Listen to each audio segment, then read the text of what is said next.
Hello, my name is Ray Hughes, and I'm the interviewer for the Cincinnati Hamilton County Public Library, representing the Veterans History Project.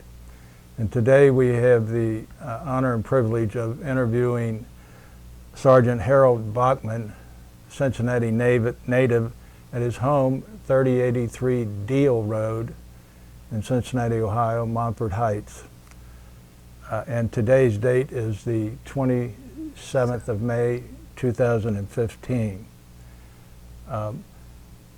Mr. Bachman, if you would, start out perhaps with your date of birth. January the 9th, 1919. And where were you born? Cincinnati, Ohio. And your parents' names? Adam is my dad's name, Adam John Bachman, and Ada Marie Bachman is my mother. I see. And what was your mother's maiden name, do you recall? Schurter. Schurter. I see. And where did you folks live when you were born? Camp Washington. Camp Washington. I see.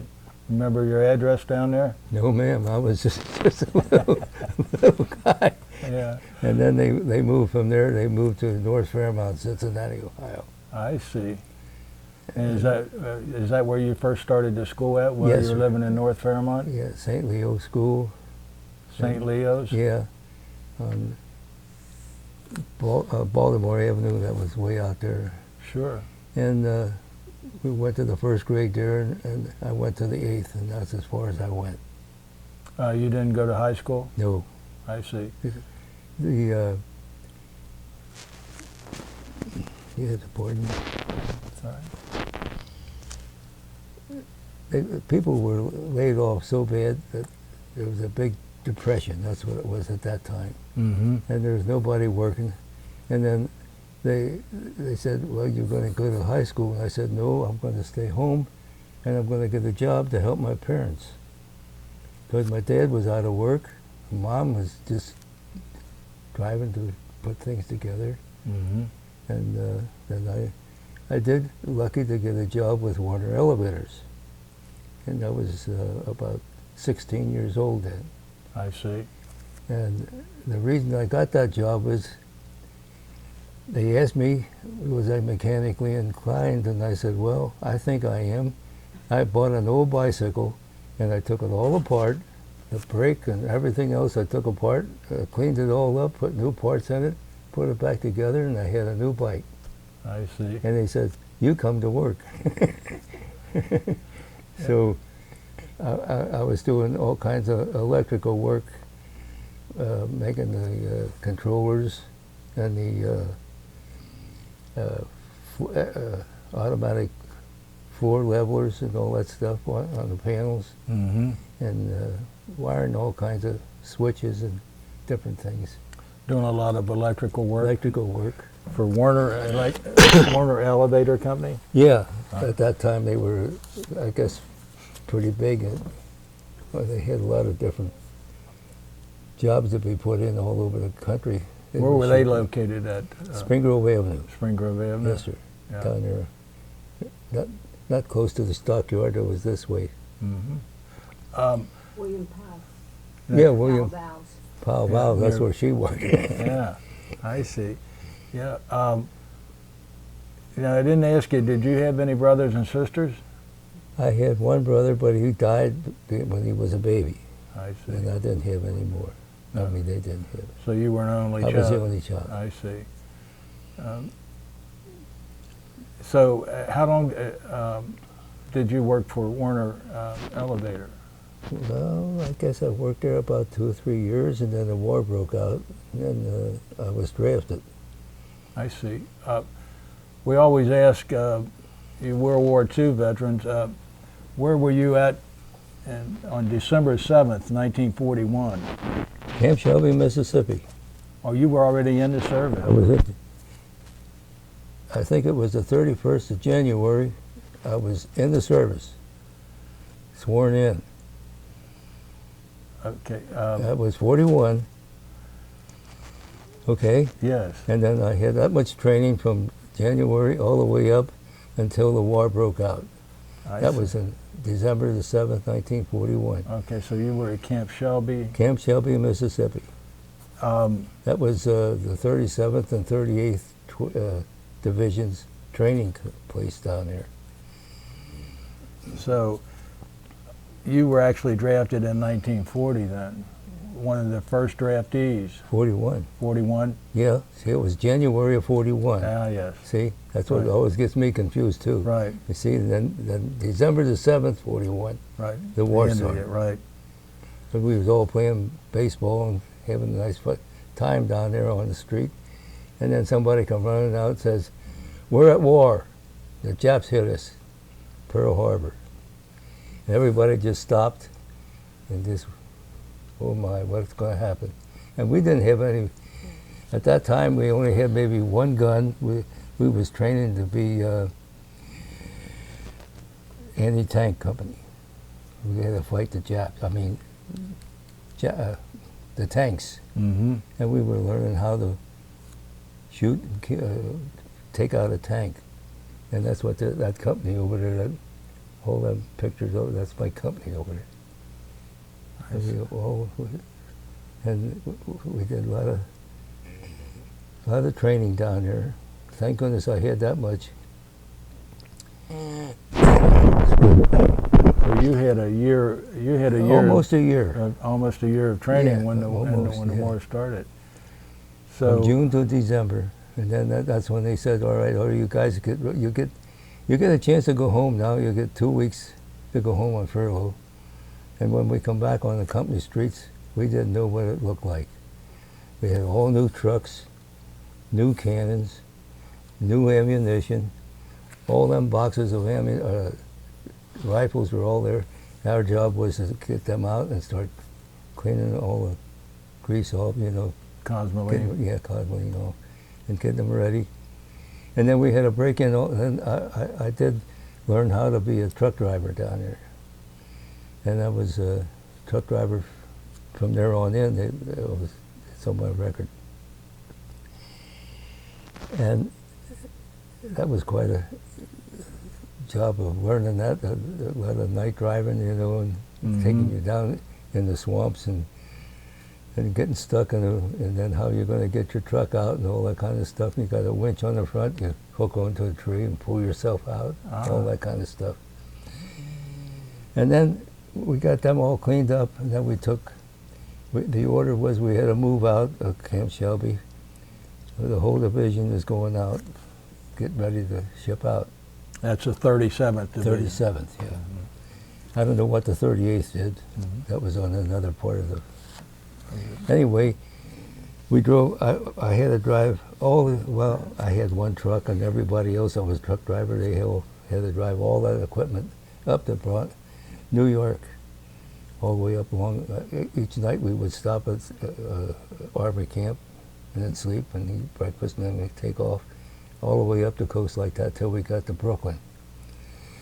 And then we got it all up there, all the equipment, all the guns, everything was up there. And they loaded all this stuff onto the ship Normandy and tied up at the dock there. Right. And they put all that equipment, the whole division was loaded on this ship. So what somebody did, there was a I lost his name. Anyway, he was an enemy. He opened up all the seacocks on the Normandy, and the ship sank right there in the harbor. All that equipment was lost. Is that right? Yeah. Yeah.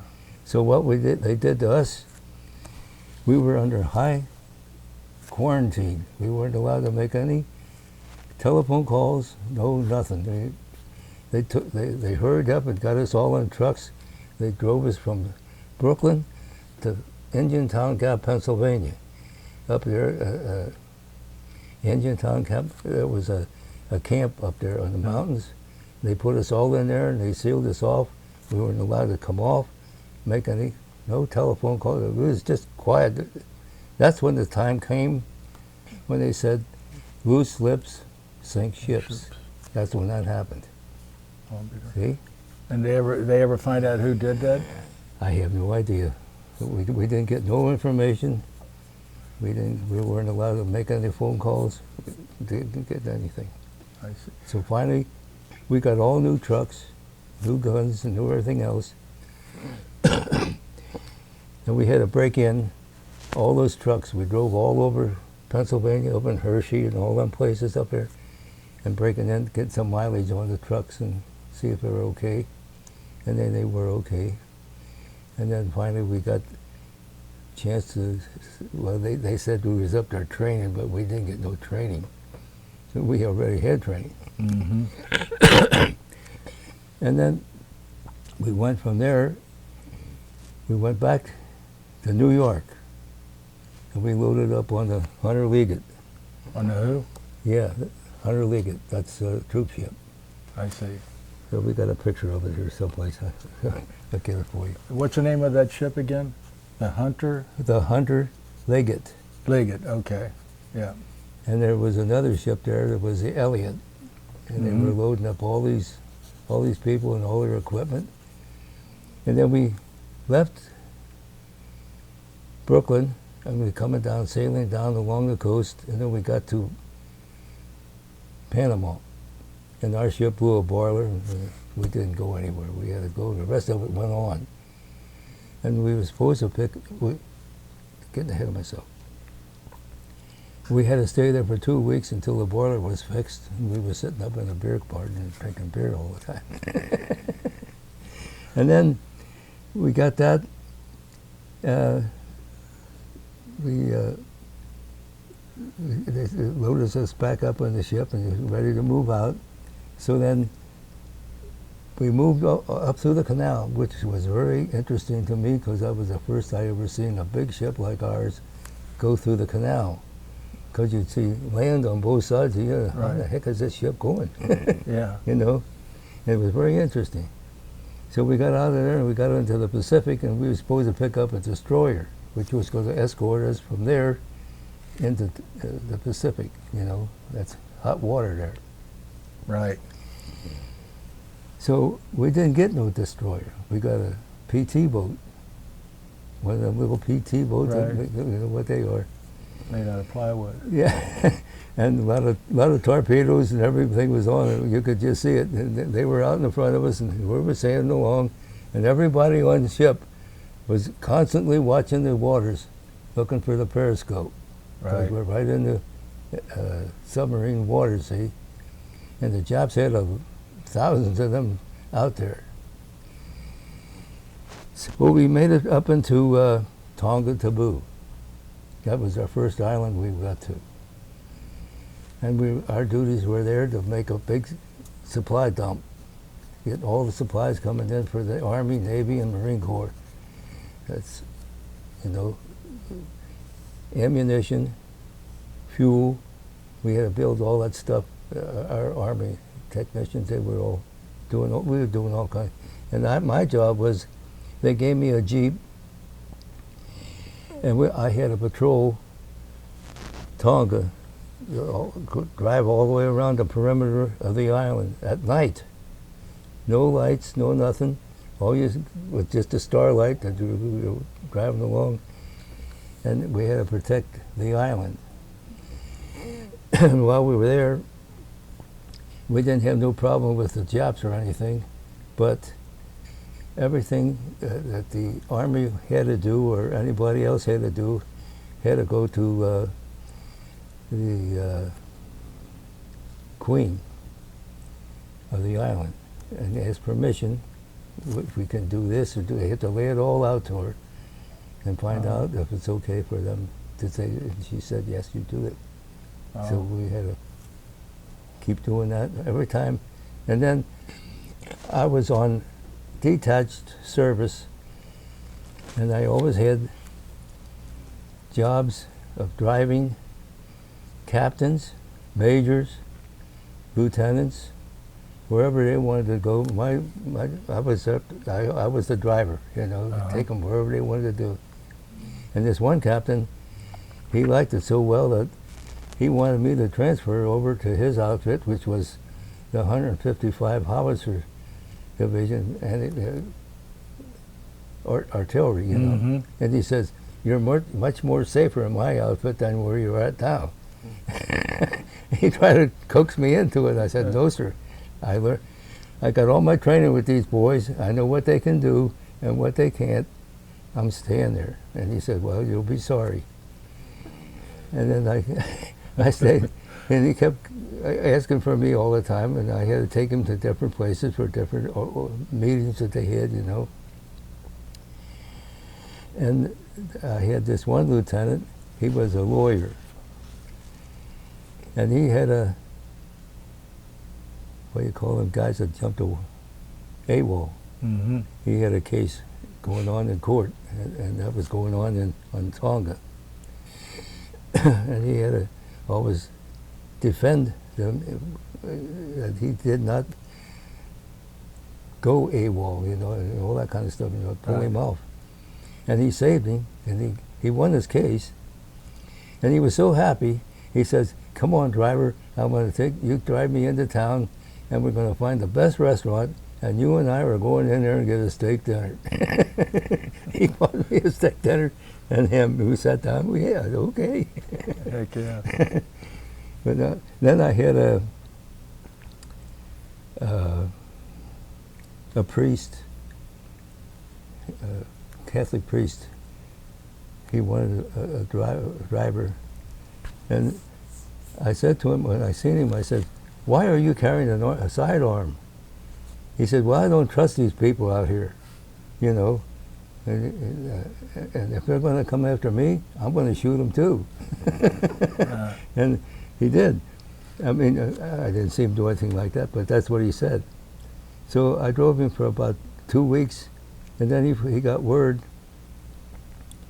that his friend was on the heavy cruiser Wisconsin, and it was stationed in the bay area on the canal, and it was hid back in a lagoon like where the enemies can't see it. And he says, "I got word from him," he said, "I want to go out and see him, and you're going to have to go with me all the way out to the ship." I said, "Why do I have to go out to the ship with you for? I'll stay here and you go." "You're going with me." So we got off, we got on a boat and went on, and they got me up there in the ship, and then he went to see his friend. And while I was there, general quarters was sound. And oh boy, these guys were flying around the mountain, all their guns and everything, getting ready. And they grabbed me and they put me in the hospital, and they start wrapping me up as I was wounded here and wrapped up my arm, and just practice, you know, Oh, just okay. practice. That's all what this was. I see. A drill. Yeah, a regular drill. And boy, I'm telling you, I was watching them when they got on that gun, and when that aircraft, you know how fast they go past, they just fall with the gun and shoot that thing at the same time. I see. It's really something. I've seen a lot. And well, we got out of that. I mean, they were going to keep me on there for a while. I said, "Hey, I got to get out of here." So they let me out, and we got back to our Jeep, and he took me back. And then I took him back to his quarters, and he was so glad that he gave me a bottle of wine. I said, "Are you sure you want me to have this?" He said, "Yes, I want you to have it. You can drink every bit of it." That was his mass wine, you know. Right. Yeah. And then I think, well, of course, I passed the bottle around to the guys, and it was all gone. So he asked me the next day, he said, "Did you save that bottle of wine?" And I said, "No, sir, it's gone. You want the bottle?" Oh, boy, that was something nice to see, that big battleship, though. Oh, that was something nice. And then from there, well, it was just routine stuff, and I had to go back to my outfit because it's going to get ready to ship out. We got word that we got to get ready for battle. What period of time is this that we're talking now, when you're getting ready to ship out? Well, that's all the while we was on Tonga. I forget the dates, but I got it all in here. It takes too much time to take it out. It was, I was there, I guess, maybe a year. Oh, you were? Not quite a year, maybe a year. Okay. Almost a year, I'd Right. say. You know, that much time. Of course, they had to build all that stuff and get the dump ready, you know, for the supplies coming in. And we still had all our woolens because we were scheduled at the beginning to go to England. We had all our heavy clothes, you know, overcoats and all that stuff. And everybody was just sweating their heads off. Right. And they said, well, you guys are going to be here now, we'll get you some good clothes. So then we got all the regular greens, you know, and yeah, that's it. So then they said, now you're going to get ready and you're going to ship out. They didn't tell us where we're going to go. But I did hear that it was an admiral of the Navy and what's his name, the general, Arthur MacArthur. Yeah. They both got together and he said, now, we want to make a big strike on the Japs and we got to have a good strong one. We want the Marines in there and I want the Army in here. And the Army's going to be attached to the Marine Corps from there on in. So, okay, the 37th Division was signed to that. And then that's when everybody was getting broke up into different parts because there's different islands on the Samoa, Solomon. There was different islands that the Japs were on. It was down in the Guadalcanal, and then there was Bougainville. And that's where the biggest part of our, well, half of our outfit went down into Bougainville. We went with the Marines into Guadalcanal. Now, what did you have? Were you in what company were you in the 37th Division? 37th Division? What was it? 147th Infantry. That's the Ohio. That's what? The Ohio? Ohio Regiment and also the division. It's the 147th Infantry Anti-Tank Company. Good. I forgot to ask you that. That's all right.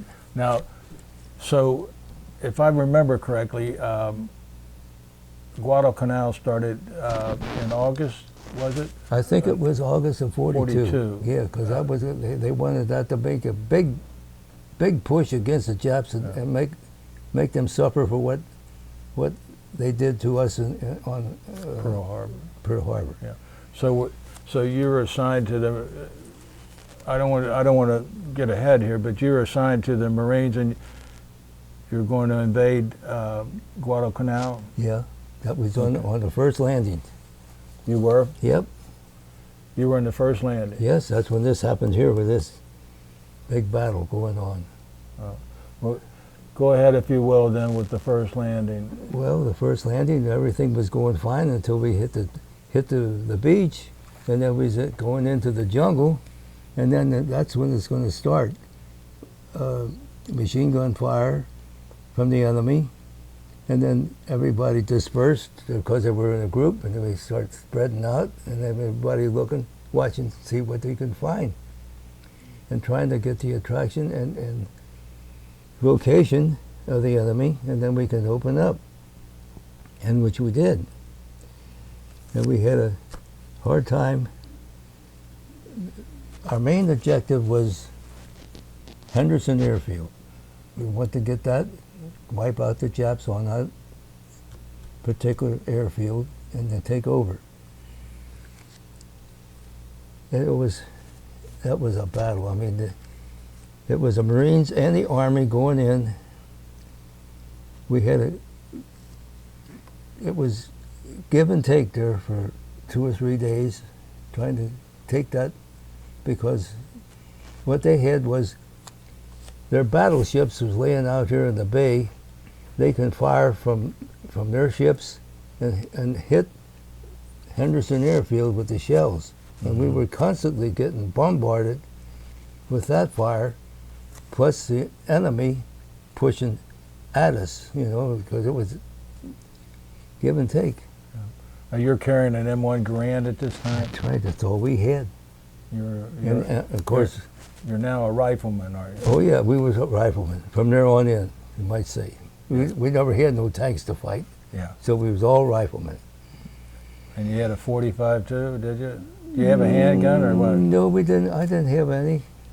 In training, I had one, but not in battle. I didn't. We just had a bandolier of ammunition, and the rifle was ready.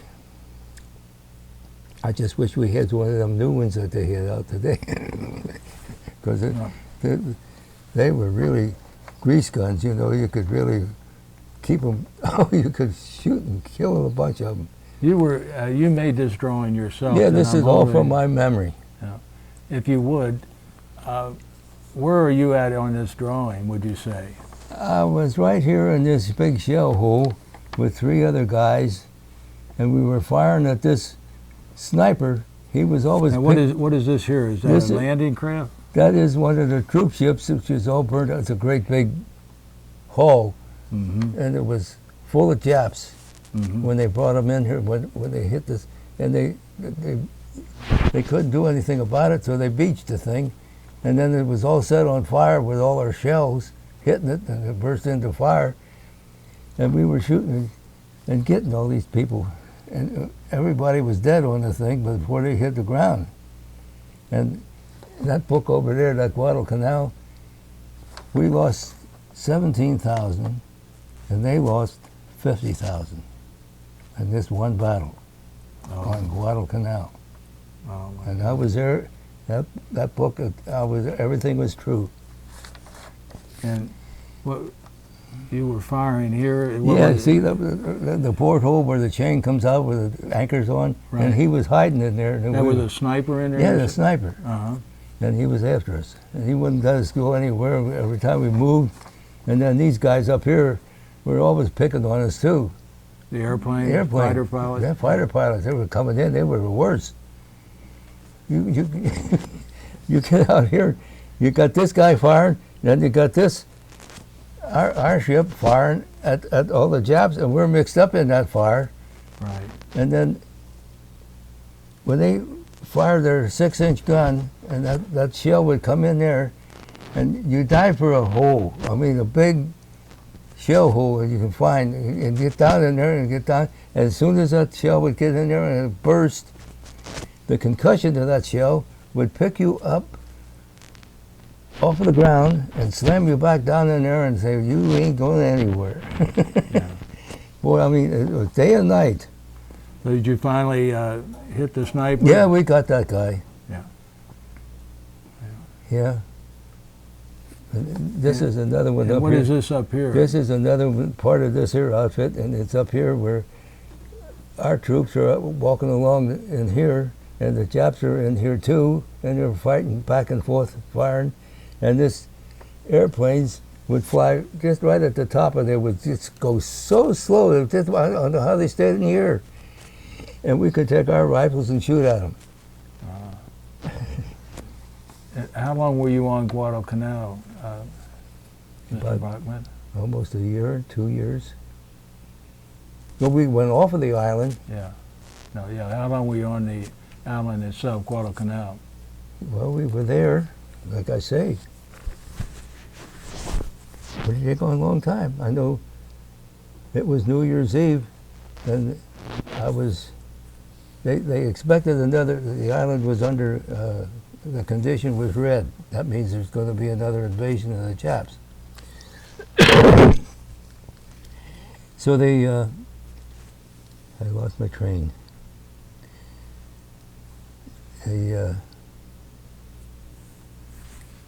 Oh, that's awful. Right. I'm old. Well, let's go back there then, and we'll come forward. How long did it take you to secure the island, if that's the right word? Oh, golly. I don't know, but we annihilated, I don't know how many of Japs' armies, and they kept picking the best armies that they could send to try to beat us, and they couldn't do it. They sent the top of the line that was in Japan, protecting the emperor, they picked that army the last to come in there to get us. And they goofed. This commander of the Japanese, he was going to say, well, we're going to fool because we're going to take Guadalcanal. They wanted Guadalcanal back, Henderson Airfield back at that time. And then they said, well, we're going to come in this way. We're going to go in this part, and then we're going to come through the jungle and come in the back door. And they thought, well, we're on the whole perimeter, we're protecting it because we got artillery and infantrymen and every kind of stuff all around this whole airport. Meanwhile, they landed and they brought in, and they made a big mistake. They got lost in the jungle. Now, they had the headhunter people, the people that live on the island, you know, we called them headhunters. They were black people, you know. And they would come to us and say, during the night, we see many rice fire in this, and then they point out in what area, in this area. And that was deep in the jungle. And we're over here. And they said, okay, we got that. So then we give all the coordinates to the artillery. Right. And we fired all the artillery that we opened up, and we could they annihilated the whole army. Outstanding. Right there. Boy, and I just loved artillery. My lieutenant would stand out in the middle of the river with his radio. He was up this far in water, and the enemy was on this side, and we were on this side of the river. And he walked out there, and he was directing the artillery. Oh my goodness. And he was telling them where these guys were at on this perimeter, and he was giving the latitude and the whole thing. And he says, please open up as soon as you can. And then you could just see that barrage would come in there. First the smoke would come, and then they say you're on target, and then they would open up. And boy, it would just lay down, and you could just see all the blasting booming, and it would just move. The big wave would just go up and just keep moving in. It was wonderful. Yeah. And we're standing on the shelf, watching it. Mm-hmm. And then, of course, the Jap planes were coming in and trying to get him, and they never got close. But then we had a rifleman who was called out one night. They had to protect the artillery guns, like the guns would be stationed here, and then we had to put riflemen on either side of the gun, and then all night long, this gun would never shut up. That one never shut up. That one never shut up. And our ears are just gone. Uh-huh. It was just a continual blast and boom. It was just, and then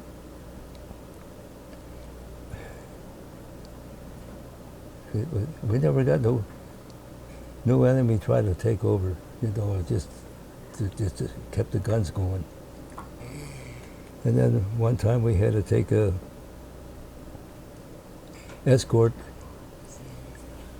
a mule train up into the mountains. The riflemen all had to escort them up. They were 75 howitzer packed on the mules. Is that right? And he would have a gun. This mule would have a gun, and then this one would have ammunition. That would have a gun, and so on, all strapped on. And we were all going up this mountainside. It was going up pretty high, and it was pretty steep going off to the side. Get that. And we coming right. Oh, the mule was here, and I was right by his rear hump, right by the. And I believe the Jap was after me. He fired and missed me, and he got the mule. I still see that bullet going in his rump. Yeah. And I had to step on the side because she gave it a kick, and then she lost her footing and she rolled down the mountainside. The whole thing rolled down. And I said to her caretaker, I said, I guess you lost that gun and you lost that mule. He said, oh no, if she's not hurt too bad, she'll come up all by herself. Oh my goodness. Yeah, and you'll be surprised at all the different things that go on. It's unbelievable. Then we were taking this one mountain, and everybody was going up this mountain so darn fast. This machine gunner, he was just a little guy, and he had the heaviest part of the machine gun. And he had it on, and he was bitching and hollering and going on. I said, what the Sam hell's the matter with you? He says, I can't make this anymore. I said, well, give me your damn gun and I'll take it up there and lay it up there for you. So under all this fire going on and everything else, I took the gun, and that sucker was heavy. And he said, gee, thanks, guy. And I went up there and I laid it down and I stood there and I said, now, here's your gun. And I had to go with my guy, they're moving on. So I hope he got it, you know? Yeah. And then one time we was on patrol, way up in the hills too, in the mountains. It was a pretty slow going thing, nothing going on too bad. But somebody says, we're going to take a break now. Okay, we took a break. So everybody found a tree and they sit down alongside of it, you know. Him and I, here's a tree, I sat down here and my buddy sat down here and leaned it up against the tree there. And our heads were so much apart. Somewhere, a Jap was, I mean, the hill, you're going down like that, and these trees, they grow so damn high, right, way up to the top again. And this Jap was tied in up in the branches. There's one of these tall trees, and he was watching this. And he said, I can get these two guys. So he fired, and the bullet smacked right between my ear and his ear and the tree. He went that way and I went this way. Rolled over on the side and then rolled around and said, where is he? You know, trying to figure out where he's at. And you brush all the leaves away so you can take a look and you figure out, oh, I think I know where he's at. Then all of a sudden, I think he must have sneezed or something up there. Right. The branch moved. We opened up. I fired a tracer first so my buddy would know where we were going. And he said, I got you. And we both opened up. And I think that guy's still hanging up there yet today. And then another time was on Iwo Jima. We were doing pretty good until we got to this. The airport was supposed, the runway wasn't long enough for these B-29s to come in. So the engineers and everybody was out there working, trying to get this all rough land, coil and all that stuff out there to get it rolled out. And there was a Jap machine gun nest right down in there, and it was in the damnedest place. You couldn't get that guy out of there for hell, I'm telling you, the way he was situated, because he had control. So somebody hollered, get the engineer guy over here real quick. And I said, what do you got in your mind? He says, I want him to bring his best god-darn bulldozer he's got, and a good driver, and ain't going to be afraid to go after them. And we got him over here, and we talked to him, and he told him, now you see that guy right over there, and he's in that hole back in there, and you can't get to him. It's up to you to get him. So he looked it over for a little bit, and he says, I got it. I'm going to get him real good. So he got up in his bulldozer, and he got the blade just situated just right, and he started up, and he went after him, and just before he got to the hole where he was at, he dropped the blade, and he pushed a whole bunch of that trash and sand and everything else to go with it. He filled up that whole goddamn hole in one push. Mm-hmm. And he, them guys are still under that runway. Still there. If we could, let's go back to Guadalcanal. Okay. And before we get to Iwo Jima, because bring us up to your last time on Guadalcanal. And Well, see, the trouble was there, we was battling these guys real good on the canal, and I think they had about 100 and 150 Japs up in the northern part of the island. We had them pushed up into a pocket up there. And we couldn't get around to them to stop it. So they says, all right, get your troops together. We'll get the Hunter Liggett over here, and you guys will load up on the Liggett, and he'll take you up around on the north side, and you come off on landing boats again and come in on the north side and get these guys. So that's what we did. But when we got up there, the Japs was too smart for us. They had all their submarines come in and take them all off. Everybody was gone. And then, well, he said, well, we got you there. We got nothing more to do. Just snipers was left and things like that, you know. We had to clean them out. But they said, well, we need you guys on another battle that's going on now up in the Bismarck Archipelago. The island's name is Amaru. And you have to get up there and help out a little bit. And then when you get done there, you come on back down, then we'll have another job for you. When we got up there, there wasn't too much to do, so they pulled us back. We made our reconnaissance of the island. Everything was pretty well down. And they had another bunch of our groups was already on the island, and we were coming as a backup. Mm-hmm.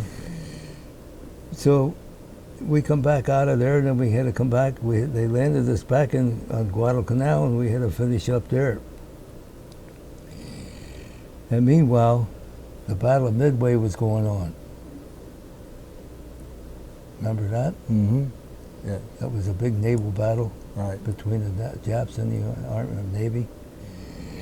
And we couldn't see anything, but we heard an awful lot of the artillery, the gunfire. And the Hornet was out there. And they did make an attack on her, and then she was sinking. And they did, my wife's brother was on the Hornet, and he was in the engine room. He was part of the engine, part of it. And he said, after he was here for my wedding, he told me about the battle. A torpedo come in on one side and went over the top of his head and out the other. It didn't go off. Mm-hmm. But meanwhile, all the water was pouring in, and he said, I got to get out of here because there's no way out of here but up. So he got on the ladder going up, and the water was hitting him in the butt on the way up. So then he got up on top, and then the order was abandon ship. So the ship was going down too fast. So we dove in the water, and everybody else was diving in the water, and they were all ganging up in there too, but a big crowd. This is October of '42, isn't it? Yes. Yeah. That's October. We're still on the canal. And you're still on, Yeah. October the 26th of '42. Yeah. The Yeah. battle, Midway. yeah, and that's when the Hornet was was that's sunk. Yeah. Yeah. And then he said, or everybody was in the water there, and they was all in a big group, and here comes the Jap, and he scrapes all the guys in the water. Oh, Yeah. And then he seen that, he got away, and he got way off to the side. And then they had some of the survivors came to Guadalcanal. That's how close they were to us. And they had We was up in the mountains on patrol. And we didn't have nothing to eat for maybe 2 or 3 days. And coming down, we seen this place they were just feeding. You know, they had a chow line going through. So somebody says, maybe these guys will give us something to eat. And there was a big sign up there, the Hornet, you know, survivors. So we got down there and we asked that guy, oh, you absolutely, come on, whatever you want, have it. So we got something to eat there and we thanked him and we went on. But we get up there, we never had any of the little cans of food that we had. They didn't last long at all. So you're actually on Guadalcanal. Yeah. From you were on the first wave. 42. August of 42. Yeah. And now we're into October, the end of October, and you're still there fighting. Yeah, we're still there because we're going to stay there until it's all done, and it wasn't done. And the Japs were just bringing more, somehow or another, they were always bringing more troops in. I see. And it was just, oh. So you managed to be in all this combat there and not be wounded yourself? I didn't get wounded. The only thing I got, one time we was in some kind of a place, somebody hollered, we're running out of ammunition, and of course I drove the ammunition truck, you know, and that had all the demolition. I was in a demolition squad. You're not only a rifleman, but you're a driver now too, huh? And then I was, that's the reason I gave up my sergeant, and I gave up to be a demolition. And we was blowing caves and all that kind of stuff. And we was in this one area, and I'm going too fast. Right. The machine gunner in post number 1 had a happy trigger finger. He shot every goddamn round of ammunition he had in the gun. And the dust was just coming down, getting dark. And they hollered for me to get your truck and get over there and give him another box of ammunition. Outlook number 1 or something like that it was. Mm-hmm. And I'm driving down the street, and not the street, but the jungles. Bullets are coming at me all the time. And I said, Lord, please don't let one of them find the rear end of my truck, because I'll be gone. You know, because I had tons of ammunition back there, all the explosives, dynamite, TNT, all kinds of shaped charges, all kinds of angular torpedoes. They're big long tubes like a fluorescent light. They were big round. Right. We was using that on one place over there. And we did get out. I got him out there. I gave him the box of ammunition. I dumped it off. I said, here, now don't shoot them all at one time. And because it was getting darker by the minute. And I didn't want to be out there at that time of the night. So I'm driving back to my outfit. And there's just sing going through there, you know. Oh my God, we're still... Don't. So I got that done. And then I got home, and then I said, geez, I don't want to do that anymore. And then we had to go blow a big cave. This cave was so big. Here's the mountain, and there was a hole here that they go in, and there was a hole over here where they go in, and a hole on this side. That's a big hill. And they got openings on all 3 different places. So we had to place charges on this opening, and the front door. And then we had it all set. Then the officer said, well, we're going to give him one more chance. I'm going to go over there and I'm going to talk to him one more time. He went over there, and I think he went down with an interpreter and went down and talked to him. Now we're going to blow this place, and if you want to give up, now's your time.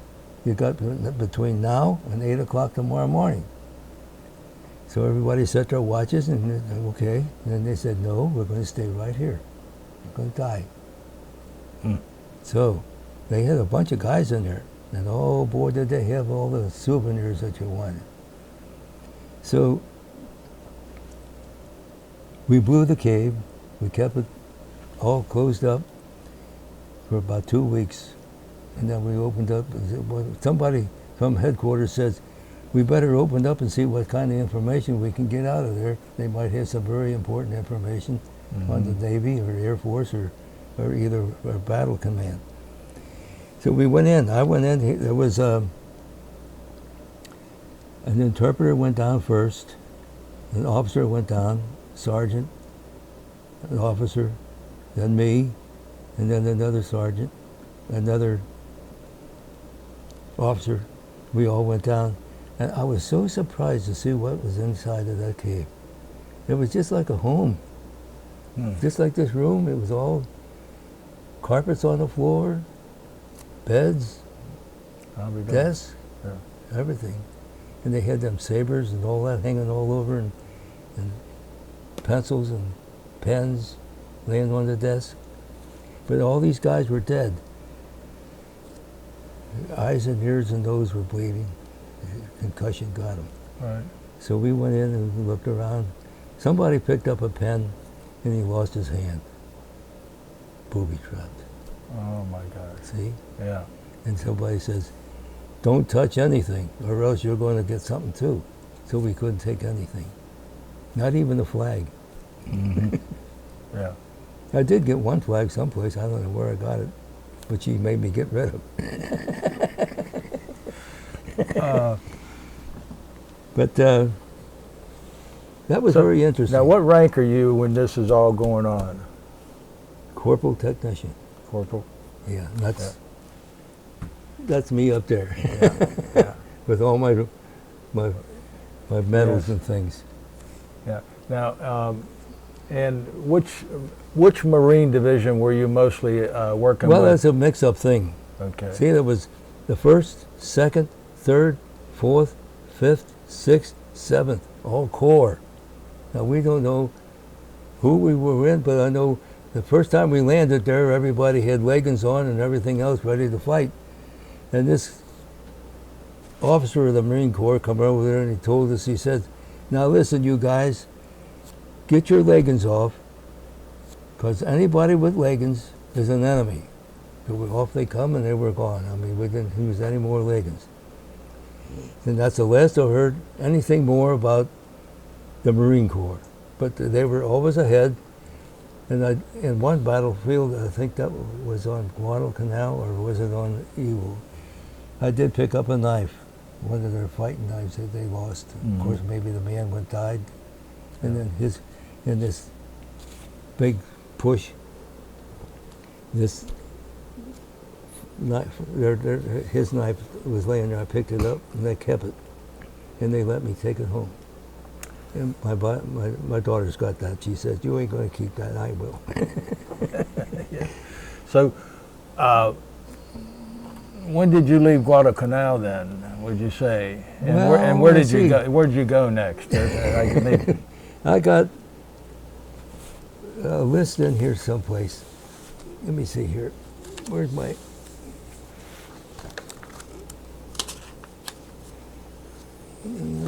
Maybe it's in here. Oh, here it is on the top. Let's see here.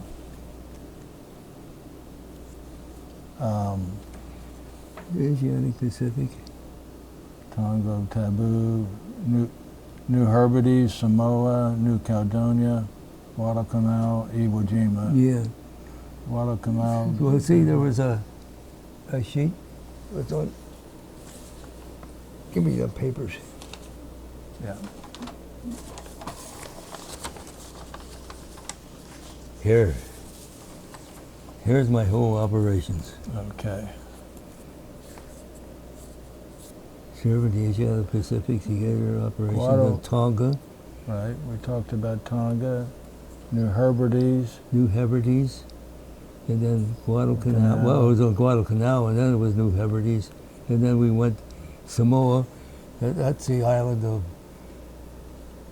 American Samoa, and it was Marine base. I see. It was all Marines. Mhm. And let me tell you about this. We come off of the canal. We're on our landing boats, you know, and we're coming in and coming into Samoa, and was going to land on this wharf, and it was all lined up with these green Marines, and we're pulling in real close, and they're just about ready to tie up, and these guys are hollering, dog faces and all that kind of stuff. What are you doing? And all, you're just getting snotty as hell. This guy in the back of me, he had a BAR, automatic rifle, and he still had ammunition and everything in it. It was on safety. And he just stood up and he started laying. I thought, oh no, I closed my eyes. Don't take it off of safety. You can hear the click, you know. And he just, and those kids were just so stupid. And I think he would have opened up and he would have fired and shot every damn one of them on the dock. Because we were just coming back from battle. Yeah. And we're just stinking and no clothes is rotten. And they were acting so crazy. Mm-hmm. And I said, the only decent Marine I ever seen was the ones that's in the battle, not these kind. Right. You know? Yeah. And then, oh yeah, and that one time on the canal, the dust was just coming down and getting dark. Here comes a whole platoon of Marines. And they were all walking down and going through the whole routine, snapping their rifles around, you know how they do. And somebody hollered, what's the password? The password was given, and passed, and they all went on. And they see all the air flyers were bivouacked down in this one area, and they were heading for that area. Why were they going there? We found out. They were all Japs. The whole platoon was Japs. They had uniforms that all taken from the dead Marines, dressed up, and they were coming through here. They had the password. They went right past us. You can't see anybody because it's getting dark, see? Uh-huh. So everything was past. They went down in there, and during the night, they were throwing hand grenades under the tent of the flyers. And we had to go down in there, and we had to find every damn one of them, and we had to shoot and kill every one of them. Oh my goodness. Mm. Oh, I tell you, we had some dandies.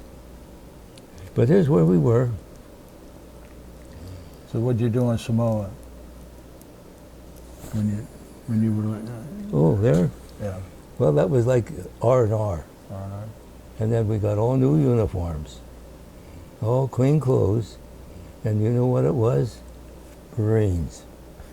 You know what we had to do? Take black paint, paint them all out. Yeah. I said, what the hell? May as well be a Marine. We were fighting with the Marines. But, then the general, he was going to come down and inspect us. Douglas MacArthur? Yeah, MacArthur, he was Yeah. due in, but he couldn't make it. Yeah. Because everybody was all dressed up, ready for him. Uh-huh. That sucker didn't show. Anyway, we got out of there, and then we had to go back. I think we went to Iwo. Did you go to New Caledonia or Iwo next? Well, we went to Iwo Jima. No, we did go to New Caledonia. Okay. We went there for R&R too. But we come back to the canal to do some more work. And then we went down there. And see, now, my daughter's got all the book that I've written down exactly where we were and the dates where we were. Now, when you say you go back to Guadalcanal to do more work, what do you mean by work? There's still more people that be cleaned up, excuse me. I just want, You know, more battle, more combat. More combat. And it was always more combat. It was nothing, no easy jobs. Right. So we did get done there, and then I think they said, this is final. So then we did go to Caledonia. So as we was coming into Caledonia, we was on the ship.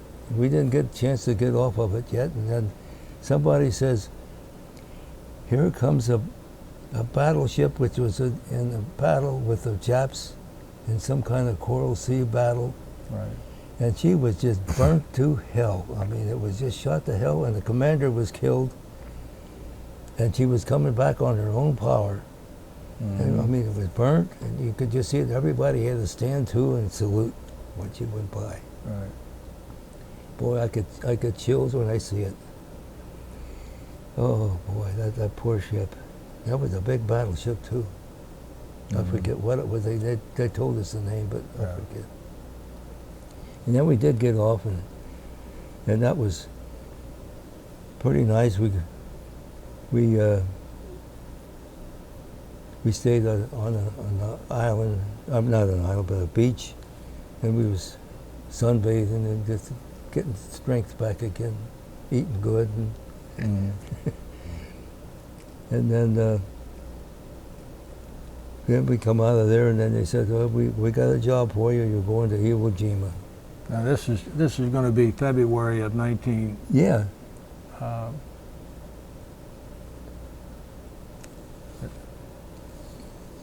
ain't got the dates on February of 45. Yeah, it's on 45 because we're getting. That was the closing days. We got there. They didn't get to the flag raising yet or anything. We got there. We did get to see them put that up. We was pretty close to them when they went up with it. Were you on the beach when they went up, or still out at sea when they? No, we was on the island. I see. Yeah, we were on pretty close to Mount Suribachi. Were you? Oh yeah, we was pretty close. Who did you land with there? What division of the Marines? Do you recall? That I couldn't answer that. Yeah. 'Cause the Marines were already on the island, and then they had another batch coming in with us, as we like a backup. So you're in like the second wave, would you say? I would say so. Yeah. Because they didn't get that part where they were putting up the flag. But this was quite a thing. I gotta click my line.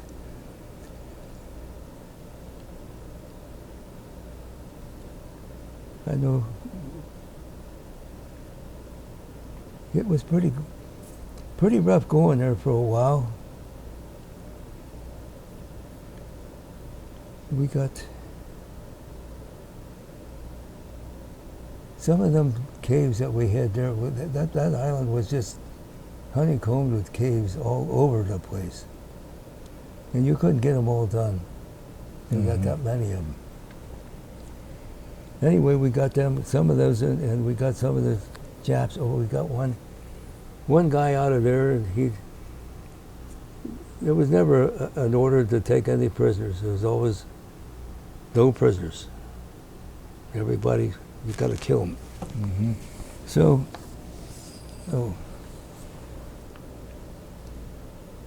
we got this one guy. We took him for a prisoner, and they brought him out. I think he must have been like an officer of some kind, of maybe the Navy or the Army. I'm not sure, but he had that distinguished look, and he was so depressed that he'd rather die than what he was doing now. I mean, oh, that man was. Under my Jeep, I had a candy bar box of, I forgot the Babe Ruth or something like that. And they said, put him in his Jeep here, and then this guy will watch. I was the driver, and he will watch. And everybody that went past him, he said, yeah, that lucky son of a bitch, he gets to go back. He gets to bacon and eggs and all that kind of stuff. And they go like this with their rifle in the back of his head. They want to crush it, Right. Oh, boy. Anyway, he was so bad. And then finally, I think there was headquarters command, like MPs or whatever they call them. They come in and they picked him up and they took him to headquarters. Now you, if you would, let's go back to when you landed on the beach there at Iwo Jima. How long were you on the beach there, would you say? before you can move up any? Oh, we could move up pretty fast.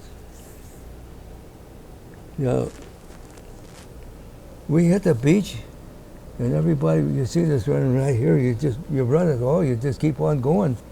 And there was no bullets flying or no nothing.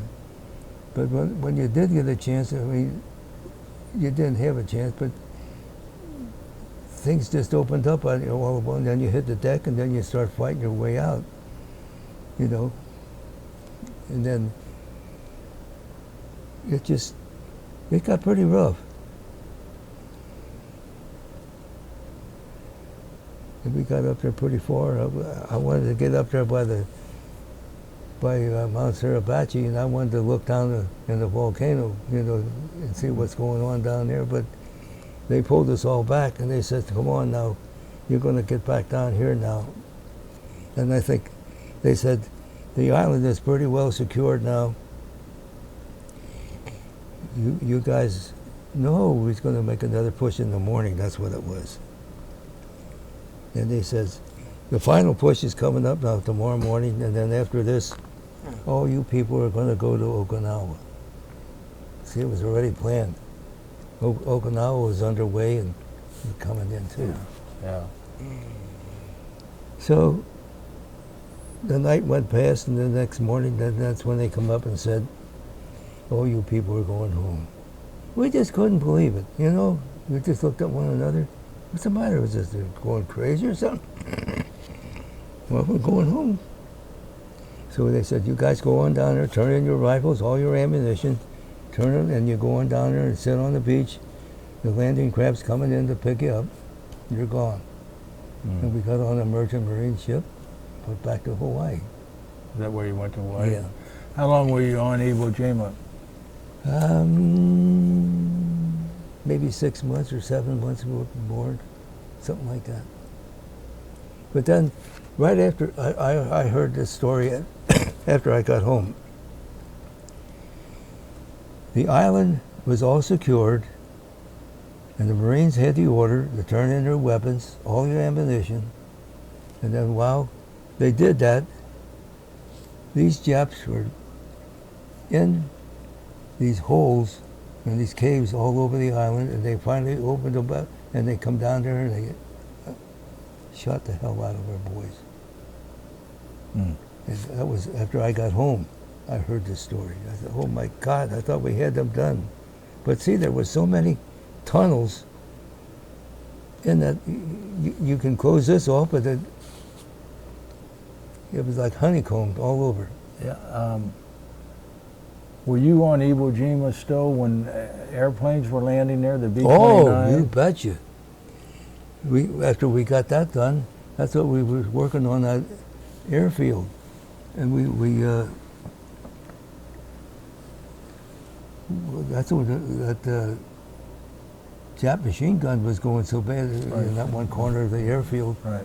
And it was on that runway, and he was down in this hole, and that's when we called for this bulldozer to come over and close it up. Right. And then that was that.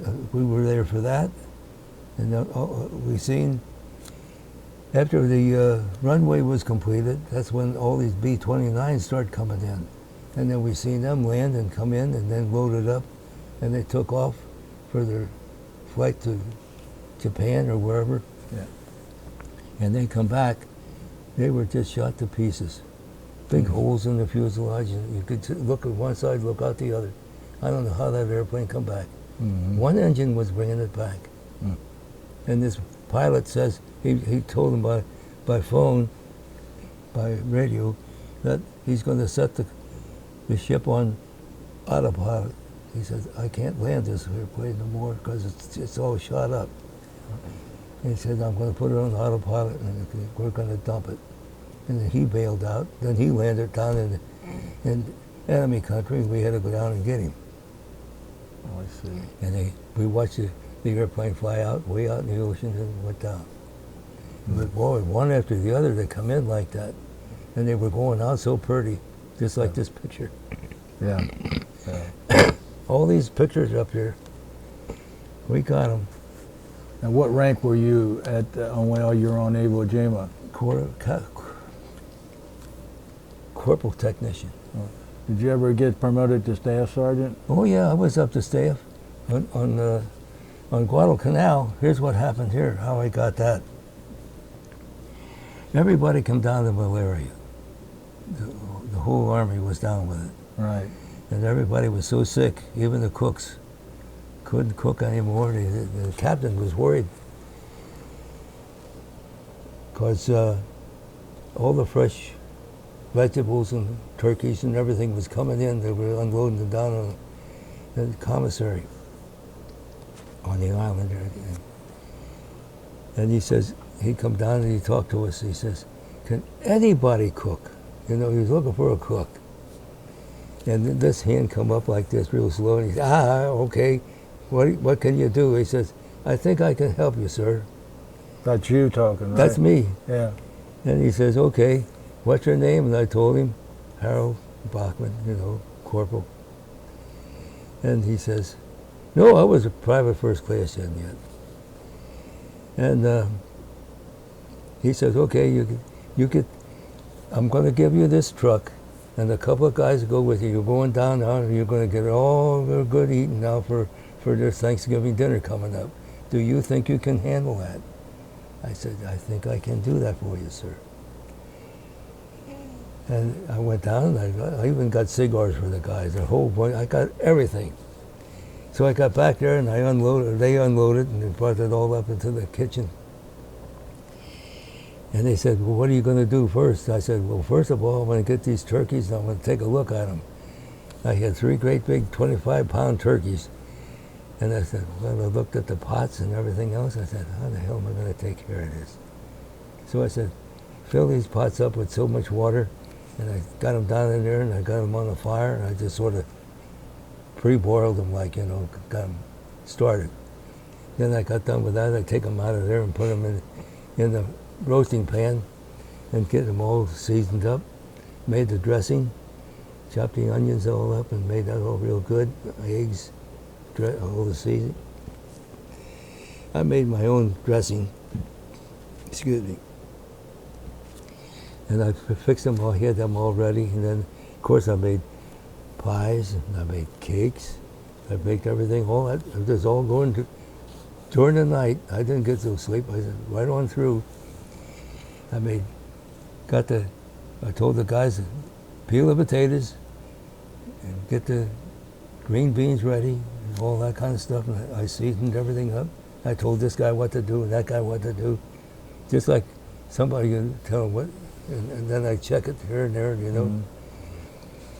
Mm-hmm. And I put the turkeys in the oven. I got them going. We had 3 stoves, got them going. Boy,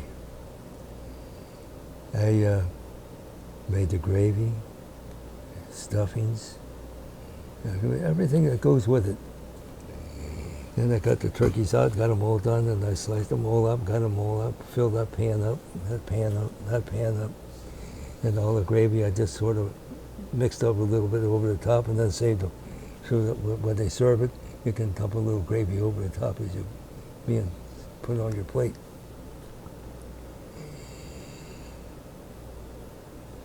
Went over real good. So he was pleased, and he sent the first sergeant down with stripes in his hand.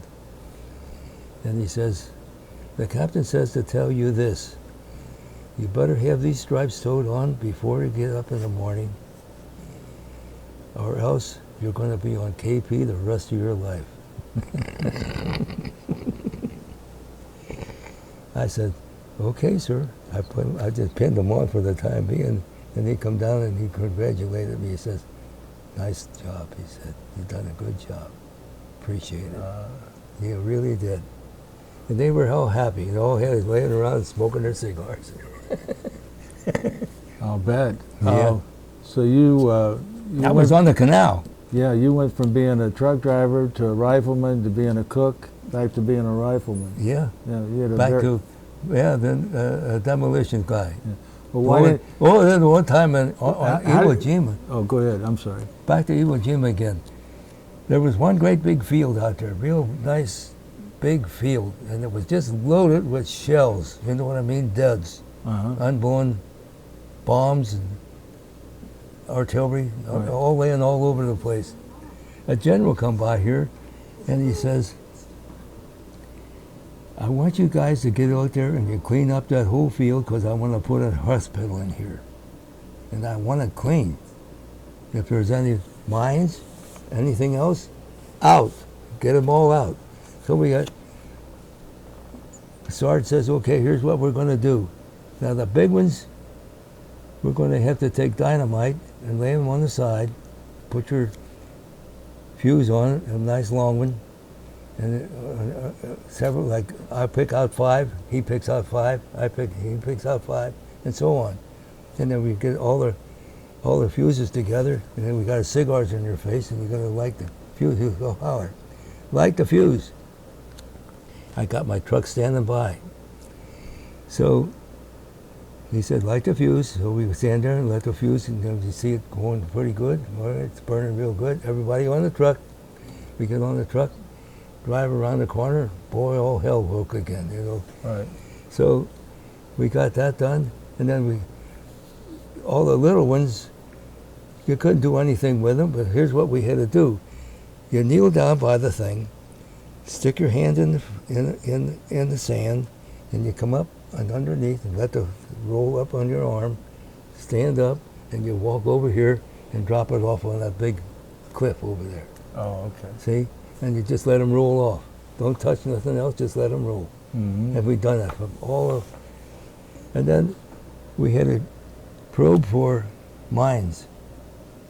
So we're laying on our belly with our bayonets, and you're probing in there like this in the sand, and then all of a sudden you see a wire, but don't pull the wire. Because if you pull that wire, you're going to set that one off, that one off, that one off, on down the line. Mm-hmm. So we had to just find it and trace that line all the way up to where the mine was, and then you dig him out, so on all the way around, and take the fuse out. And then there was all kinds of stuff like that we was doing. But boy, I'm telling you, we had a big job there. And then the Marines come running up the hill. What the hell's going on? You got another battle going on? Quick, you know. Oh, he was all excited with all the banging going on, you know. And we said, no. He said, well, what the hell are you doing? He said, a general told us to clean up this place, get all the duds out of here, all the bombs. He got so damn mad he turned around. We done our job. Yeah. But that was on Iwo. So. See, there's so many little things Right. you miss Yeah. as we go. Well, you interrupt anytime that you think of one of those. I was just thinking that so you were on Iwo Jima and they told you that you're going to go home. That had to be a surprise, didn't Oh, it? that was a big surprise. I couldn't believe it. Not after all what we went through. So you've been in the war the whole time now. All the while, from 42 on through, that was from the landing of 42 all the way up until Iwo Jima. Yeah. Of course, in between, we was at the R&R and R&R. at the different places, Samoa. But being on the island with the Marines, I thought, that's going to be something. But they treated us pretty fair once we were with them on the island. But now the fighting Marine was a hell of a lot better than one of these kids. Right. They never seen nothing. They're awful. Yeah. I thought sure as hell that guy was going to open up there with that BAR. I was sweating that out. I thought, don't. Jesus, they're our guys. Right. Even they're our kids. Yeah. I seen too much of it. I don't want to see that. And when I had my Jeep for the first time on the canal, and the officer, see, I was sharpshooter, and he grabbed me right away. He says, now we're going to go get these little bastards. And he's standing up there like a gung-ho thing, you know, with my Jeep. And he said, now, drive on. And we're driving down there, and there's Japs all over, dead. Mm-hmm. And they're driving over them, and they're crunching and growing, making me sick, you know. He looked at me, he said, what the hell's the matter? He said, I'm getting sick because of these guys, and we have to roll over. And he says, now think of it this way. That could be you laying down there and they're rolling over you. Now get with it. Come on. So I was driving, and the Jeep ahead of me went around the corner, and then he hit mine, and he blew his right wheel flew off and turned his Jeep over. And we had to keep on going, because pushing on, because more Japs up ahead. Mm-hmm. And then the chow wagon came out that one morning in the middle of the road. He stops, and there's bodies all over the place. And you get to eat, and it was still kind of dark yet, and he was giving us oats. And when he got done, it was daylight. There's a pile of oats on the ground. Nothing in your pan. Is that right? Where the hell's where's my breakfast? And then on the canal that one time, the kitchen was, well, I guess it was about 4 a.m. in the morning, or maybe later, 3. A Jap plane, he was always, every night he would come over and harass the hell out of us. We called him Washboard Charlie. And the way his sound of his engine was a brr, brr, brr, brr, Like a washboard. and everybody called, here he comes again. So this time, our kitchen was down there, and he snuck in on us. And then they sounded the alarm at the air raid, and the kitchen had to douse its light, and everybody running around in there. They dumped the pancake batter went over, it spilled on the ground, and somebody dropped a rag in the coffee, gasoline rag. Oh. Anyway, I was out there by a tree, by a big coconut tree, and the waters are out there, and you could just see these guys out there, and he was coming in again. He was going to make a run right for us. And then I seen a P-38. There's this, just a glimpse of it in the darkness. You can just see it. It's a P-38, and he come around and he come after him, and I can still hear him firing his 37 cannon. 1, 2, 3, 4, 5, and that fifth one got him. And he just burst into fire, and he rolled over, and he went in the ocean. And that guy come in, he made his nice victory roll, you know, and he come back again and done another one. Okay, guys, you're safe. But then we got breakfast, and they scraped up the battery off the floor, put it back in the pot, and they served pancakes with coral in it. With what in it? Coral. Oh, is Maybe that ground coral? Oh my God. And the coffee. Coral, yeah. And the coffee, we got a coffee, we could drink coffee. Who in the hell, what happened to this coffee? Here it would taste like gasoline, you know, a greasy oil rag. Somebody put an oil rag in my coffee. That was the last they made of that stuff. That was just one air raid. So, There's a whole bunch of things like that. Just keeps on popping up. well, you had several years of experiences. It's hard to remember every one of them. I there. know, but see, they come in pieces in Yeah. your mind. Yeah. And that's the reason I said, if I had a good artist, I could sit down and tell me my story, and he could paint the picture as I tell it. And then, just like this is, That's a beautiful picture, though. well, I mean, that's just what I could make up. Yeah. We'll try to get this scanned. I want to. So after you're given your orders that you guys are going to be discharged, that's everybody, or going home rather. I'm sorry. Yeah, That's all the men out of your 140. 147th Infantry, and part of the division. Right, and part of. Yeah, 37th. You're going to Hawaii. Is that where you're going now? Well, we got on the ship and we went back on this merchant marine, And boy, they were really neat on there. I never seen anybody treat us so nice. And this one guy I got interested in, and he took me all over the ship.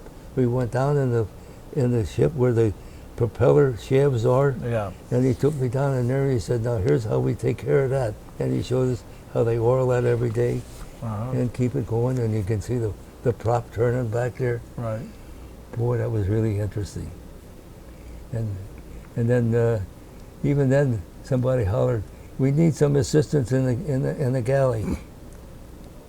So I come up with my hand again. I said, "Well, what do you want to make?" I said, "Well, I think what I'd like to make is some lemon meringue pies." And they all looked at me and said, "What the hell's the matter with you?" I said, "Yes, I mean lemon meringue pies." Now, I'm not familiar with the steam kettles that they have on ship. I'm used to pots and pans, you know.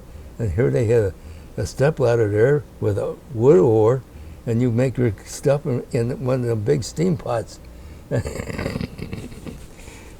I never in my life ever did, and you use that to stir up your batter and all that stuff that you're going to put in. I made all the shells, you know, to put the Crust. Yeah, the crust. I guess I made about 20 of them, and then, of course, the main cook, he did give me a hand when he was making up the meringue and all that stuff. And he said, "Now, how are you going to steam that?" He says. I said, "Well, I guess we got to shove that in the oven." He said, "Here's how we do this. Now, watch this." He had a propane torch, you know. Then they, I said, "Hey, that's nice." Then he finished them all up. And I sent one up for the captain right away, and he come down and, "Who made that pie?" He never had one like that, he said. And that's another thing when I was on the canal. I had these in between battles, and it was kind of low and everything, and you got good food. And I was making Swiss steak and all that stuff for the guys, you know. And I made, I think it was apple pies. And the general happened to make an inspection. He said, "I'm coming down to inspect your kitchen." I said, "Okay, sir, come on." He come down there and he flipped the lid over and he looked at that. He said, "What the hell is this?" I said, "That's Swiss steak. And you got apple pie and all that." "Jesus, you guys are eating." He said, "I think I'll stick around for supper." So he didn't, but he said, "I'm too damn busy." So he ran and got back up in his Jeep, and then I had a pie right there, and I said, "Here to one of the KPs. Run up there and give that to the general." And he gave it to the general, and "Thanks, fella." Off he went. You don't remember which general that was? No, I don't know. There were so many of them. Yeah, I can imagine. There was always going in and out. I mean, you never who's coming in, because even then I was driving on Tonga, all different generals and colonels, all kinds of officers.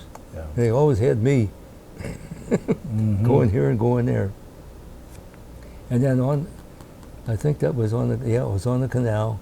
We was up in the mountains, and there was a big ravine. And then all of a sudden, the Japs must have picked us up, and they start selling. Artillery start coming in. You hear it flopping in, you know. Mm-hmm. And this major, he has his buddy that he works on, always takes care of him, has one of them fold chairs. So he said, "Get me my chair." He got his chair, and he's sitting out where all these shells are going to start coming in. And he sits it down in there. He said, "Now, I'll tell you what's going to happen here." And he said, "Now, this one's going to fall over here. That one's going to go over there." And all the, you know, here he is. He's an old timer, see. Is this an Army Army major? Armor major, yeah. And he's in part of our command. And he was doing all that kind of stuff while all this artillery was coming in. I never seen anything in my life. He was just sitting on his chair. That was going to hit there. That was going to hit here. He wouldn't get off his butt. Everybody else was, you know, looking for a place. Yeah, I can only imagine. Yeah. Oh, I'll tell you all the different little things. So when did you get to Hawaii then? And how long were you there? Well, we didn't stay there long because they were there just to pick up some more troops or somebody that was going back to the States. And meanwhile, we did get a chance to get off for a little leave, and then we went. You could go wherever you want. And I said, I ain't been to a restaurant for so long. I'm going to go visit a restaurant. And the place was just dirty. It was wartime. See, they didn't have it all made up for how it is. So I went to a restaurant and I said I want a steak dinner, and they said okay. And that was the worst goddamn sandwich or steak I ever had. And I thought I was going to have a nice steak, but then when we got back on the ship, and then we come in on the west coast down through.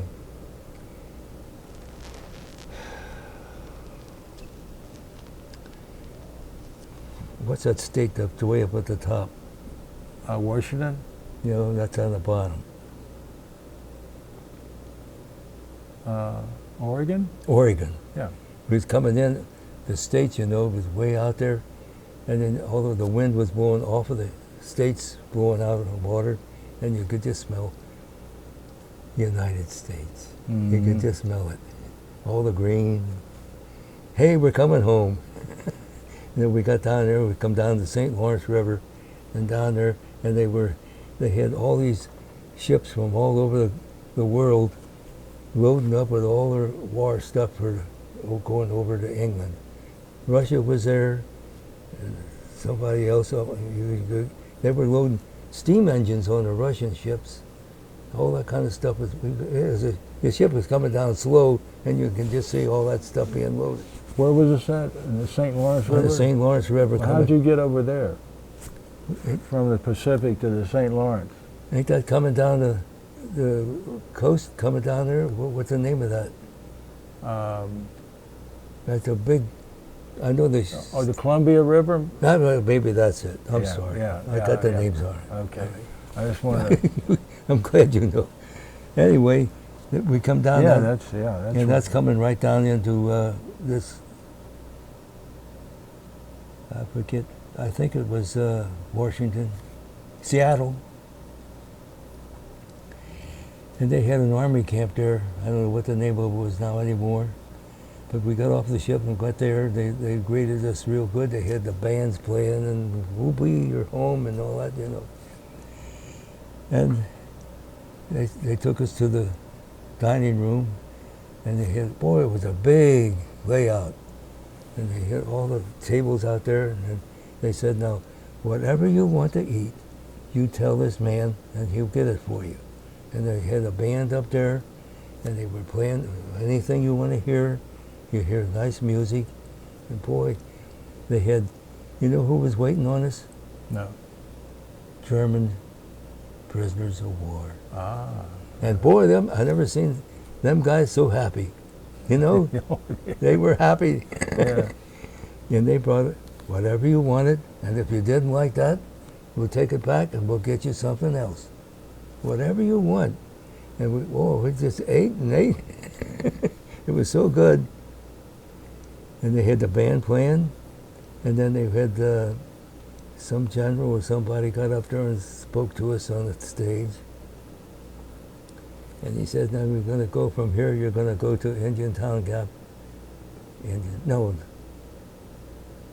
Camp Atterbury. Indiana. Indiana. Yeah, outside of Indiana. He said, now you're going to take a train ride from here all the way into Indiana. And boy, we're sitting in the train looking at all the stuff. Mount Helen, we went past that, Right. you're coming home. Right. You see all that stuff. Gee, it was wonderful to see the United States again. And then we got off of the train, and they got us on the bus and they took us to Camp Atterbury. Right. And they kept us there for a while, gave us all new clothes and final pay, and then got a ticket to come home on the bus. Mm-hmm. And I got home here in Cincinnati. It was, I guess, about 1:30, 2 o'clock in the morning. And they got off the bus and they said, now you have to get a taxi or something like that. And the taxi won't take just one person. You have to share it with about 5 different people to fill up that, because the war's still going on, see? Right. So we got on Now, this is June of 45 we're talking about yes, now, the that's end right of now, June. we're in June of 45. Right. And we're coming home, and then we get home, and I guess it was about 2 o'clock in the morning. I pulled up in front on Trevor Place in North Fairmount, my home. And I stood there, I looked at it, I said, gee, I never thought I'd get home to see it again, you know. And I had my duffel bag and all that stuff, and dragged it in and set it on the porch, knocked on the door. They were asleep. I had to wake them up. I'm home. Boy, they were glad to see me, Mom and Dad. And you were, you went through all that combat and never was hit or wounded other. That, this one time on the canal, there was a lot of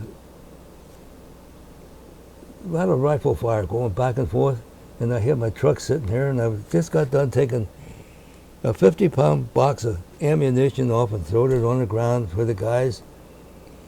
And somebody says, we got to get the hell out of here because it's getting too hot. They wanted us to move out, you know, save your butt.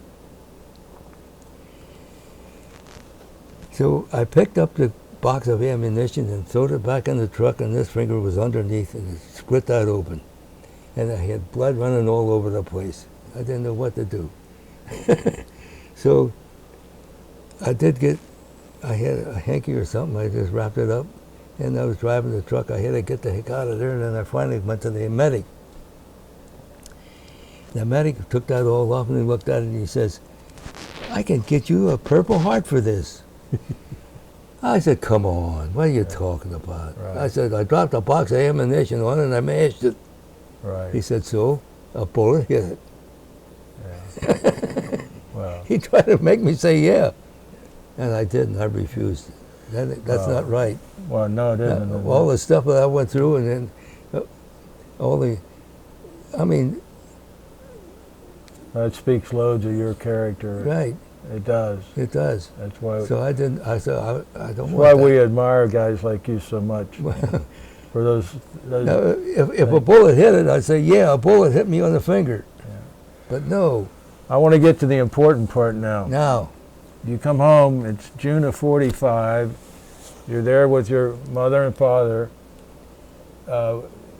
When did you meet your wife, and how did you meet your well, wife? now here's how I met her. Now, I was home. I was there June, July, August, September. That's when I met her. September the 15th, on her birthday, she was 23 years old. And what's your wife's name for the camera? Leela, L-E-L-A, it's Lee for short. Leela, and her maiden name was? McFarland. Oh, McFarland. Uh-huh. Yes. And So you met her on September the 15th, September, I was a 1940. blind date. My buddy, I was in the service with, he says, I want my girlfriend and her want to get a date for her to go out. Would you want to go on a blind date? And I said, yeah, I ain't doing nothing. So I got all dressed up and got her, and I went up to her house and rang. Her little niece opened the door, and she was a teenager, and she just turned around and she said, he's here, he's here. And she finally come to the door. Oh my God, this is my date? I mean, this was a beauty. Still is. Oh my God. I couldn't believe my eyes. And then we went over the river to the Lookout House or something like that, and we had dinner and dancing and so on. But all the while, she was with me and I was with her, There was nobody else in the room. It was just her and I. I mean, oh my God, that was it. Yeah, you were in love already. Oh, I was in love right as soon as I seen her. I thought, hey, this is her. And we got up and danced, and our cheeks got close together. Ooh. That was nice. But that's what it was from June, July, August, September, and then that met her. And I thought, oh, brother, I'm going to get married. So, how long did you go together before you got married? About 4 months. About 4 months, yeah. Okay. And then what date did you all get married? April the 20th, 1946. April the 20th, April the 20th. 1946. And now that's 64 years, 69 years now we've been married. And this April it'll be 70 years Yes. married. Yeah. Outstanding. You, and were you folks working then? Did you already have a job? I had a job back to Warner's again. See, they did take me back. They knew I was home, and they took me in, and they says, meanwhile, we was on strike, and then we got married and all that stuff. We went on a honeymoon, went down to Florida, Tampa. And then we had. How'd you get down to Tampa? I had an old Jeep I seen on some guy was selling at a gas station. I bought it. You drove to Florida in the We Jeep? drove. No, it was old. It was all busted up, and they fixed it up. But it did make it. I had to take it back to Pontiac. They have them go over it before I took a trip like that. And they said, well, this car has been in one hell of a wreck. He said, it's a wonder you could ever drive it. He said, we had one hard of a time trying to keep a clutch in here. They had to straighten it all up. So you're back at Warner. I'm back at Warner. Now, is Leela working at that time? Yeah, she was working. You wasn't working at Kroger anymore then. You was. How about? You was no. You was at your photography place. Oh, yeah. She was. They didn't have colored pictures, and she would be the one to oil the picture. You know, make colors. Before they had colored film. Yeah. And that's what she was doing. And what was the name of that company? Do you recall? It was down on 4th. Down on 4th Street, 4th and Race. Well, what was her name that owned it? Last name was Moon. Moon. Yeah. Moon. What was her first name? Excuse me. So how long did you stay with Warner then? We'll think of that in a Well, minute. I was with them up until the time they were sold. And then Shepherd Elevators bought Warner out. I was with them, I guess, 2 or 3 years Okay. before they sold out. And Warner themselves, they kind of took a liking to me. He took me up to his house up in Indian Hill, and he wanted to know all about the war. And him and his wife had me up there for dinner. And I had to tell him the whole story, being in the war and what I did and all that kind of stuff. And they always took good care of me all the time. Mhm. And I had a good job with him, doing that. Then he relieved me of that job. He said, "No, I want you to be like a stock, not a keeper, but seeing that the stocks are all brought up." I was with the superintendent. Mhm. Him and I were in an office, and Inventory control and inventory, stuff like that. And then this one guy, he come in late. He ran the planer for the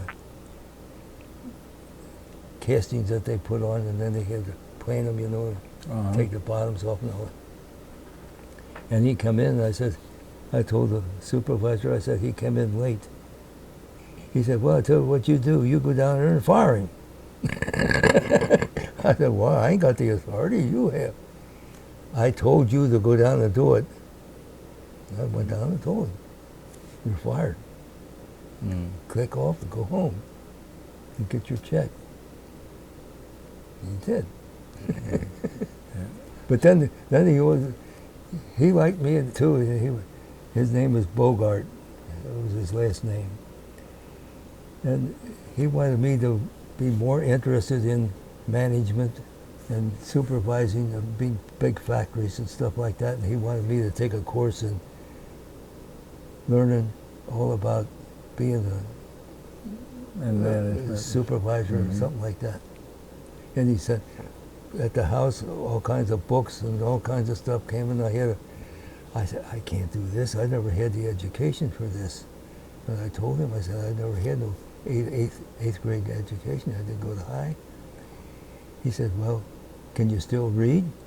And I said, yeah, I can read. Sure, I can read.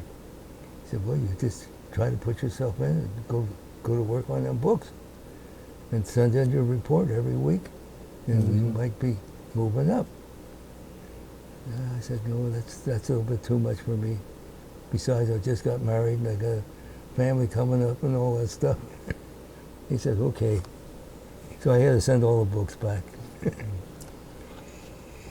And So we stayed there until they sold out. And then I was with Shepard Warner. And Warner always had to take care of all their people that were on the outside, like the mechanics that go around for inspection of the elevators and stuff like that. And when they had to have an inspection on one elevator, you had to send down all kinds of different equipment like oil and rags and different things, and you had to take them to these different buildings and place it in the elevator shaft in the engine room. And then the guys that come to work the next morning, they would take care of it. All the stuff would be there for them to do it.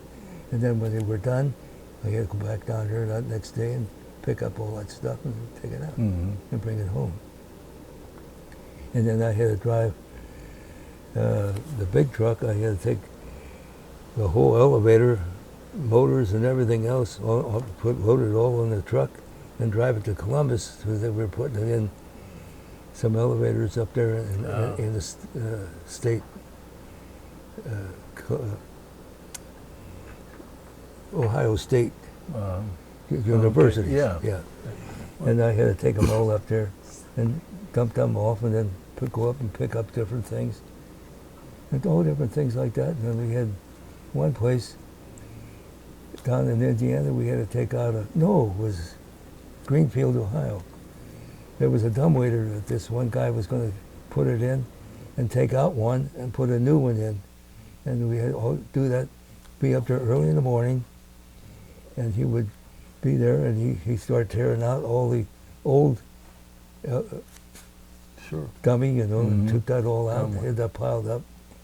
And then he'd start bringing in all his new stuff, take it off the truck and take it up. I had to stay there.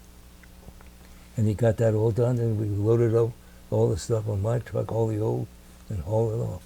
And I had my little boy with me, Jim. We went up there, and he was driving the truck back when he was coming with. He was just a little. You know, we didn't get there. I forgot to ask you how many children you had. Oh, we had a boy, and then she had a boy. I mean, a girl I had. A girl. You had a son and a daughter? I was married before, once A before, daughter. Oh. and I had a son. Oh. I married him. Yeah. I see. I got a divorce, and Yeah. then later I met him. Yes, okay. All right. So And she's up in Wisconsin. she is? Yeah, and all the family's up there. Now, where did you finish your career at, though? Because Shepard sold after 3 years. Well, Who did you? they sold out, and they didn't want us anymore, so we was let go. I see. And where'd you go to work then? I think I was a milkman then. Didn't I? Yeah. Uh-huh. Yeah. Seal That's test when they milkman. used to Seal deliver test. milk to Yeah. your door. Sure, Siltos Milk. Yeah, How long? and then how long- I had that job, and then some way or another, It didn't. I didn't care too much for that, and I kept looking around, putting my applications in all different factories, and I walked down to the Railway Express Company down here, it's near the ballpark, Yeah. and I put my application in there. And as I got done with that, and I was walking down, I was looking. They had all the doors open where all the freight was all being piled up for all the drivers coming in. And they would back their trucks up. And I was just walking slowly down there, and then this one man was standing there on the dock smoking a cigarette, and he looked at me and he says, "Hey, you." And I said, "What?" He said, "Come here, I want to talk to you." And I walked over and I jumped up and I was standing there on the dock there by him.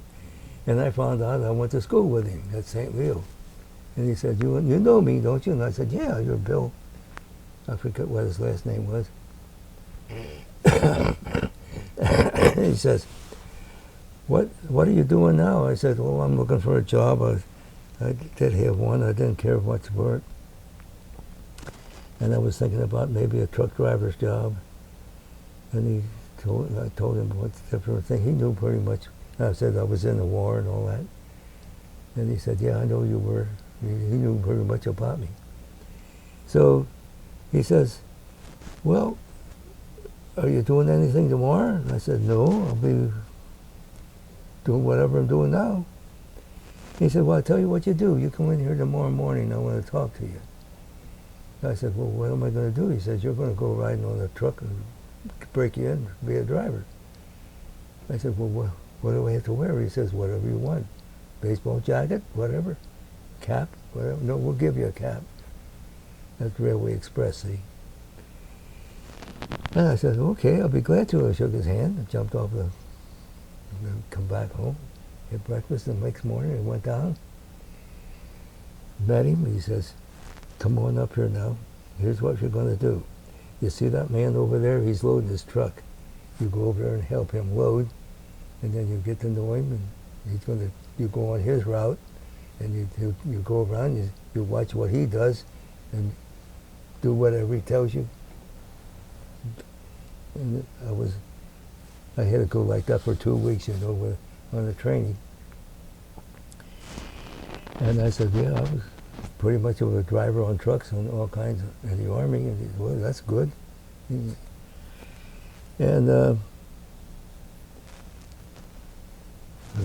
but he was all up in our neighborhood here. He was driving all through here. He was up in this area. And then I done my 2 weeks, and he said, "Now you're going to be on your own now in the third week.